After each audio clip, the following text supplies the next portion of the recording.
Car வாங்க. Car வாங்க. மாசமான எவ்வளவு தவணை கட்டுறீங்க? 3500 ரூபாய்.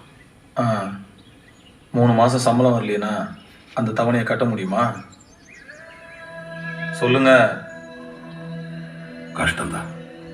3 வருஷமா சம்பளம் தரவே இல்லைன்னா முடியாதுல்ல. நீங்களாச்சும் உங்க ஆசைக்கு லோன் வாங்கினீங்க சார்.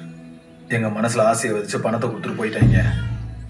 வாங்கும் போதே வட்டி எப்படி வேலை செய்யும், அதை திருப்பி கொடுக்கலன்னா என்ன ஆகும்னு தெரிஞ்சிருந்தா வாங்கியிருக்கவே மாட்டோம் இல்லை சார். அவங்க கடனை கொடுத்து ஏமாத்தல, நம்பிக்கையை கொடுத்து ஏமாத்திட்டாங்க.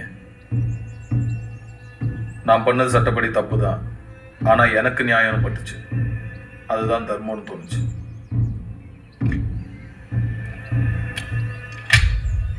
இந்த கன் உங்க கைக்கு வந்த மாதிரி.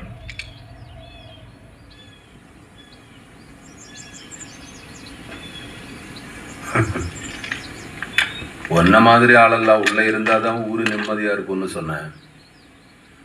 ஆனா இப்போ ஒன்னாலதான் ஊரே நிம்மதியா இருக்கு. அதுக்குன்னு உன்னை இப்படியே விட்டு போக முடியாதல்ல.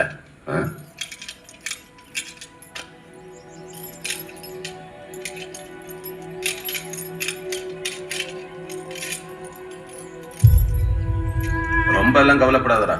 7 வருஷம் தான். எப்படியும் அதுக்குள்ள ஊர்ல உனக்கு ஒரு சிலையை வச்சு பெரிய மனுஷனா கெடுவானுங்க. அப்புறம் என்ன, அப்படியே பஞ்சாயத்து பிரசிடண்ட், வார்டு கவுன்சிலர். இல்லையே, தப்பா இருக்கு. இப்போ ஒருத்த ஊரு கடனை அடைக்க பேங்க திருடுறான். நான் அவனை பிடிச்சேன்னா இப்ப இருக்கிற நாட்டு நிலவரத்துக்கு ஓம் போட்டோவை தான் பத்திரிகையில பெருசா போடுவானுங்க. அப்ப நீ ஹீரோ ஆயிடுவ. உன்னை பிடிச்ச நான் வில்லன் ஆயிடுவேன்.